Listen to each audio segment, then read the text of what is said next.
reine pond les œufs? Chez les hyménoptères, ding!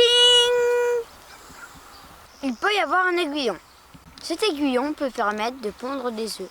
C'est un ovopositeur. Ding! Le terme tient une racine latine, ovum, qui signifie œuf, ovopositeur qui dépose des œufs. L'insecte va planter son aiguillon dans le bois et va pondre ses œufs. Mais il peut aussi injecter du venin. L'aiguillon peut donc faire les deux, les œufs et le venin. Pour les autres hyménoptères, comme la fourmi, il n'y a que du venin dans l'aiguillon. La ponte, les œufs, passent par ailleurs. L'ovopositeur est devenu un aiguillon. Dans le système de l'appareil de piqûre, d'aiguille, il y a deux glandes.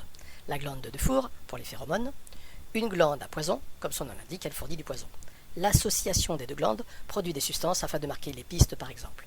Pour certaines fourmis, les Formicinae, ce sera de l'acide formique. Quelques espèces de fourmis ont un aiguillon qui fonctionne toujours, comme un dard. La piqûre et les glandes sont associées pour produire des toxines utilisées pour immobiliser les proies. Pour les œufs, tout commence par une histoire de rose. De choux, je rigole. De façon générale, il y a plein d'exceptions chez les fourmis. Mais pour qu'une reine produise une ouvrière, il faut qu'il y ait fécondation d'un œuf par un spermatozoïde. On a donc une reine, une princesse même, car non fécondée, qui s'accouple avec un ou plusieurs mâles. Les reines ont dans leur corps une poche pour garder tous les spermatozoïdes des mâles pendant les accouplements. Elle ne correspond pas aux glandes à poison ou du four, c'est la spermathèque.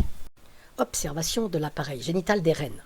Donc voici la spermathèque, la poche où sont stockés les spermatozoïdes.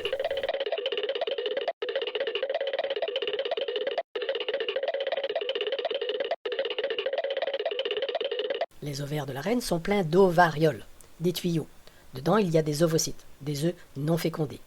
Un ovocyte sort de sa poche, passe par la spermathèque et peut être fécondé, ou pas s'il doit devenir un mâle. S'il est fécondé, la reine choisit. Ce n'est pas le fruit du hasard, le spermatozoïde qui rentrera dans l'ovocyte. Il suit ensuite un canal, ça ne passe pas par l'aiguillon, pas par le rectum, mais par un autre tuyau, le vestibule vaginal, juste au-dessus de l'aiguillon.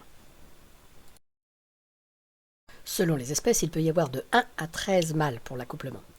La reine a la capacité à choisir quels spermatozoïdes seront sélectionnés.